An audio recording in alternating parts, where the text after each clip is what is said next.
Hey, Dad, will you help me with this assignment for government class? What are you studying? We are studying the foreign policy of the Eisenhower-Nixon administration and the activities of the State Department under John Foster Dulles. That is quite a study in itself. During those years, we were busy making all kinds of treaties, commitments, and promises to people everywhere.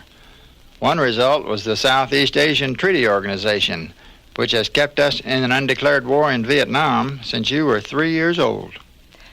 What should our country do about a foreign policy, Dad?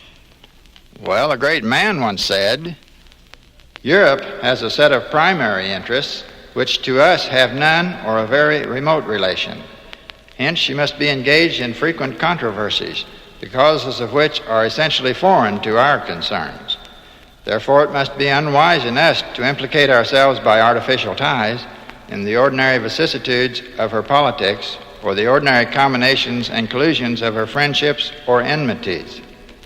If we remain one people under an efficient government, the period is not far off when we may defy material injury from external annoyance, when we may take such an attitude as will cause the neutrality we may at any time resolve upon to be scrupulously respected, when belligerent nations, under the impossibility of making acquisitions upon us, will not lightly hazard the giving us provocation, when we may choose peace or war as our interest, guided by justice, shall counsel.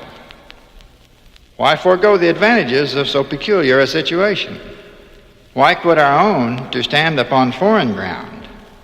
Why, by interweaving our destiny with that of any part of Europe, entangle our peace and prosperity in the toils of European ambition, rivalship, interest, humor, or caprice?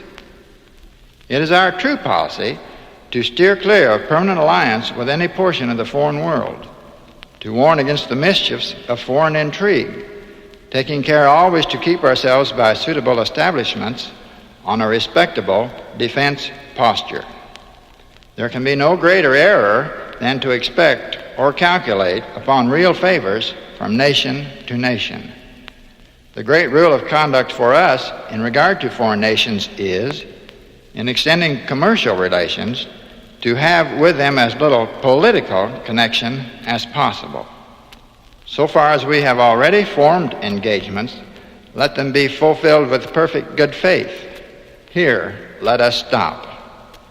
I hold the maxim no less applicable to public than private affairs, that honesty is always the best policy. Who said that, Dad?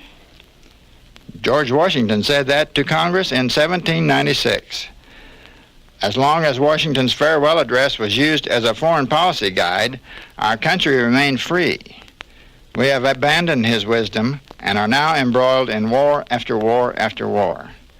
Our last several presidents and our present one consider themselves to be president of the world.